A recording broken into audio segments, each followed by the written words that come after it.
Breaking news చూస్తున్నాం. ఇటు Iran America మధ్య మొదటి రోజు సుమారు 15 గంటల పాటు చర్చలు జరిగాయి. అయినా ప్రస్తుతానికి ఏమీ తేల్చలేదు ఇరు దేశాలకు సంబంధించిన ప్రతినిధులు. ఆదివారం తెల్లవారుజామున వరకు కొనసాగిన డీప్ డిస్కషన్స్. ఇటు చర్చలు సఫలమైన విఫలమైన నా మాట మారదంటున్నాడు ఇటు ట్రంప్. ఇటు సందిగ్ధంలో కొనసాగుతున్న చర్చలన్నీ ఇటు సానుకూలంగా జరుగుతున్నాయని చెప్తున్నారు ఇటు పాకిస్తాన్కి సంబంధించిన ఆఫీషియల్స్. హార్మోజ్లోని సీ మైన్స్ తొలగించడం పైనే 10 గంటల పాటు డిస్కషన్స్ జరిగినట్టు తెలుస్తుంది. ఇటు తెహరాన్కు చైనా ఆయుధాలను అందిస్తే నాలో ఉగ్ర రూపం చూస్తారంటూ ఇటు ట్రంప్ వ్యాఖ్యానించాడు. ఇరాన్ యుద్ధ ప్రయత్నాలకు చైనా సాయం అందిస్తే తీవ్ర పరిణామాలుంటాయంటూ ఇటు ట్రంప్ వార్నింగ్ ఇస్తూనే ఇటు సండే మార్నింగ్ నుంచి మళ్ళీ మొదలు కానున్నాయి చర్చలు. ఈ చర్చలు కాస్త సఫలమైన విఫలమైన విజయం మాదే అంటూ మాట్లాడుతున్నాడు ట్రంప్. మరో పక్కన ఇటు పాకిస్తాన్ సుదీర్ఘ చర్చలు జరుగుతున్నాయి. Deep discussions. స్ట్రైట్ ఆఫ్ హార్మోజ్ని ఓపెన్ చేయాలి అన్న దానిపైనే ఎక్కువ డిస్కషన్స్ జరిగాయంటూ ఇటు పాకిస్తాన్ చెప్పుకొచ్చింది. ఇటు తెల్లవారుజామున 4 గంటల వరకు ఇటు ఇస్లామాబాద్లో ఒక హిస్టారిక్ డే, ఒక మ్యారథాన్ నెగోసియేషన్స్ నడిచాయి. అలాగే హైయెస్ట్ లెవెల్ నెగోసియేషన్స్ 1979 తర్వాత ఇప్పటిదాకా అమెరికాతో ఇలాంటి చర్చలు గతంలో ఎప్పుడు జరగలే. ఇటు 2015లో బైడెన్ ప్రభుత్వం ఉన్న సమయంలో జరిగిన చర్చల్లో ఓన్లీ ఫారెన్ మినిస్టర్స్ మాత్రమే పాల్గొన్నారు. కానీ ఇప్పుడు అమెరికాకు సంబంధించిన వైస్ ప్రెసిడెంట్ ఈ మీటింగ్లో పాల్గొనడం, అలాగే స్పీకర్, ఇరాన్ పార్లమెంట్కి సంబంధించిన స్పీకర్, వీరందరూ కూడా దీంట్లో పాల్గొన్నారు. సో హై లెవెల్ టాక్స్ నడుస్తున్నాయి. ఒక మంచి రిజల్ట్ వస్తుంది అంటూ ఇటు ఇస్లామాబాద్ చెప్పుకొచ్చే ప్రయత్నం చేసింది. మరో పక్కన పాకిస్తాన్ ఇరు వర్గాలని, ఇటు ఇరాన్ అలాగే ఇటు అమెరికా రెండింటినీ కూడా కన్విన్స్ చేసే ప్రయత్నం చేస్తుంది. ఇటు స్ట్రైట్ ఆఫ్ హార్మోజ్ ఓపెన్ చేయడానికి, ఇటు చర్చలకు సంబంధించిన ప్రపోజల్స్ని, ఇటు ఇరాన్ ప్రపోజల్స్, ఇటు అమెరికా ప్రపోజల్స్ని వాళ్ళు మరొకరి వైపు నెగోషియేషన్స్ చేయడానికి మొత్తానికైతే ఆ ప్రపోజల్స్ని ఇరాన్ ముందు పెట్టడం జరిగింది. మొత్తానికి ఇటు అమెరికా మొదటగా స్ట్రైట్ ఆఫ్ హార్మోజ్ని ఓపెన్ చేయాలి, దాని తర్వాత మనం మిగతా డిస్కషన్స్కి వెళ్దామంటూ ఇటు అమెరికా కూడా మాట్లాడుకొస్తుంది. దీనికి సంబంధించి ఇటు ఒక్కసారి ట్రంప్ మాటల్లో ట్రంప్ ఏం మాట్లాడుతున్నాడు దీని గురించి, ఈ డిస్కషన్స్ గురించి ఒక్కసారి ట్రంప్ మాటల్లో వినే ప్రయత్నం చేద్దాం.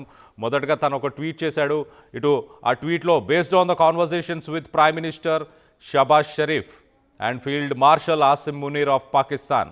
సో పాకిస్తాన్ ప్రైమ్ మినిస్టర్ అలాగే ఫీల్డ్ మార్షల్ వీళ్ళిద్దరితో మాట్లాడిన తర్వాత వాళ్ళు రిక్వెస్ట్ చేస్తున్నారు, నాకు ఎలాంటి డిస్ట్రక్టివ్ ఫోర్స్ అంటే ఈ రాత్రికి ఇరాన్ పైన ఏం దాడులు చేయకండి అంటూ ఇటు పాకిస్తాన్ ప్రైమ్ మినిస్టర్ అలాగే పాకిస్తాన్ ఫీల్డ్ మార్షల్ వీరిద్దరూ నన్ను రిక్వెస్ట్ చేశారు. అండ్ నేను కూడా దానికి ఒప్పుకుంటూ సరే అని ఇమీడియట్గా ఆ స్ట్రైట్ ఆఫ్ హార్మోజ్ని ఓపెన్ చేయమని చెప్పండి ఫస్ట్ అని చెప్పేసి ఇటు నేను చెప్పానంటూ ట్రంప్ మాటల్లో చెప్తున్నాడు. అలాగే I agree to suspend the bombing and attack of Iran for a period of 2 weeks. 2 వారాల పాటు దాడులు చేయనని నేను ఒప్పందానికి కూడా వచ్చాను అంటూ కూడా చెప్పుకొచ్చే ప్రయత్నం చేశాడు. తర్వాత this will be a double sided cease fire. So 2 వర్గాల నుంచి అంటే 2 దేశాల నుంచి కూడా ఈ సీజ్ ఫైర్ అమలు పరుస్తున్నాము. అలాగే the reason for doing so is that we have already met and exceeded all military objects. So military పరంగా ఏవైతే కొన్ని అచీవ్మెంట్స్ ఆబ్జెక్టివ్స్ ఉండేనో అవన్నీ మేము అచీవ్ చేసేసాం కాబట్టి ఈ సీజ్ ఫైర్ ఒప్పందానికి మేము ఒప్పుకుంటున్నాము అంటూ ఇటు ట్రంప్ చెప్పే ప్రయత్నం చేశాడు. మరో పక్కన and very far along with a definitive agreement concerning long term peace with Iran and peace in the Middle East. We have received a 10-point proposal from the Iran and believe it is workable basis on which to negotiate. So Iran ఒక 10 pointsకి సంబంధించిన ఒక ప్రపోజల్ని మాకు పెట్టింది. ఆ points maximum negotiate చేసి దాంట్లో కొన్ని పాయింట్స్ని మేము నెగోషియేట్ చేయాలనుకుంటున్నాం, మిగతా అన్ని వర్క్ అవ్వబోతున్నాయి, మిగతా అన్ని మేము అగ్రీ చేయబోతున్నాం అంటూ ఇటు ట్రంప్ చెప్తున్నాడు. అలాగే almost all of the various points of past contention have been agreed to between the United States and Iran, but a 2-week period will allow the agreement to be finalized and consummated. On behalf of United States of America as President and representing the countries of Middle East, have this long term problem close to resolution. So మొత్తానికైతే ఇటు middle east కంట్రీస్కి నేను ఒక representative, America ఒక రిప్రజెంటేటివ్గా మేము మాట్లాడుతున్నాం. Middle eastern కంట్రీస్లో Gulf దేశాలకు కూడా శాంతి దక్కాలి అన్న ఉద్దేశంతోనే ఇదంతా నేను చేస్తున్నాను. మిలిటరీ పరంగా ఏవైతే అచీవ్మెంట్స్ని మేము సాధించాలనుకున్నామో అవన్నీ కూడా సాధించేశాము అంటూ ఇటు ట్రంప్ చెప్తున్నాడు. మరోపక్కన చైనా గనక ఇరాన్ని ఉసిగొల్పిన, చైనాకి ఆర్మీ వెపన్స్ని సపోర్ట్ చేసిన, సప్లై చేసిన, యుద్ధం కోసం ప్రేరేపించినా కూడా దాని పర్యావాసాలు మామూలుగా ఉండవు అంటూ ఇటు ట్రంప్ చెప్పుకొచ్చే ప్రయత్నం చేశారు. ఒకసారి ట్రంప్ దీని గురించి ఆయన అలాగే దీని గురించి మాట్లాడిన మాటలు కూడా ఒక్కసారి వినే ప్రయత్నం చేద్దాం. ఈ డిస్కషన్స్ గురించి, అలాగే ఈ మిడిల్ ఈస్ట్లో ఉన్న ఈ టెన్షన్స్ గురించి ఏం మాట్లాడుతున్నాడో విని దాన్ని కూడా విశ్లేషించే ప్రయత్నం చేద్దాం. We're going to see what happens. We're in very deep negotiations with Iran. We win regardless. We've defeated them militarily. They've dropped a couple of water mines. You call them water mines in the boat. We've defeated all of their water boats too. Their Navy has gone 158 ships. They have 28 water droppers, mine droppers they call them. All of them are sunk. They probably have a couple of mines in the water. We have mine sweepers out there. We're sweeping the strait. In addition to that, we're negotiating. Whether we make a deal or not makes no difference to me. And the reason is because we've won. Whether you listen to the fake news or not, you know, it's amazing. Their credibility is down to 13%. The media credibility down to 13%. Think of it. We defeated their Navy. We defeated their Air Force. We defeated their anti-aircraft. We defeated their radar. We defeated their leaders. Their leaders are all dead. And now all we do is we'll open up the strait, even though we don't use it, because we have a lot of other countries in the world that do use it that are either afraid or weak or cheap. I don't know what it is, but we were not helped by NATO, that I can tell you. We're going to see what happens. We're in very deep negotiations with Iran. We win regardless. We've defeated them militarily. Getting a lot of reports. They've been meeting for many hours, as you probably have noticed. We'll see what happens. Look, regardless, we win. Regardless what happens, we win. We've totally defeated that country. And so let's see what happens. Maybe they make a deal, maybe they don't.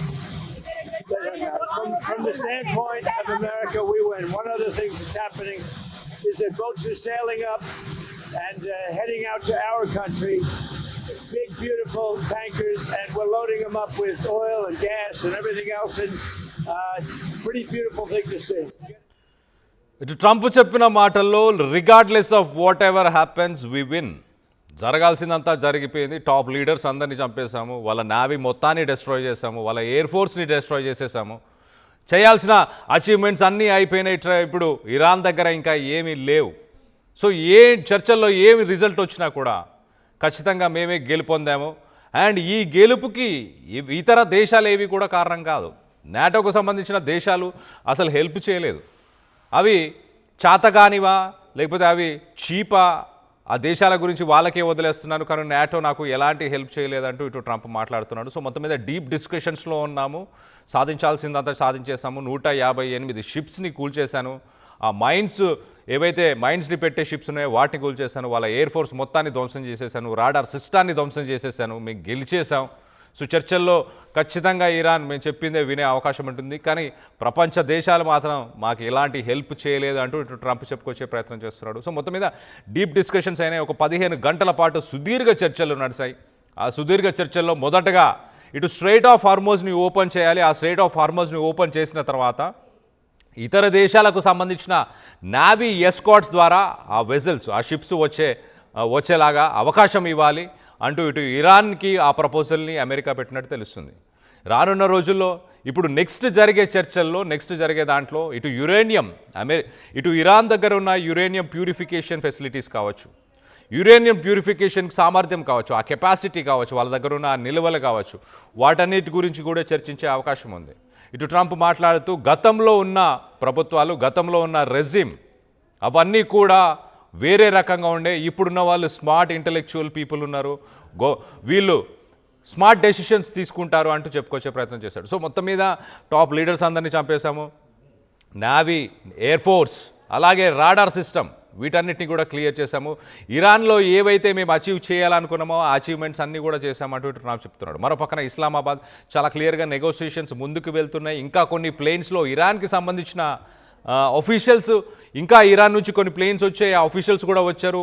Deep డిస్కషన్స్లో వాళ్ళు కూడా పాల్గొంటున్నారు.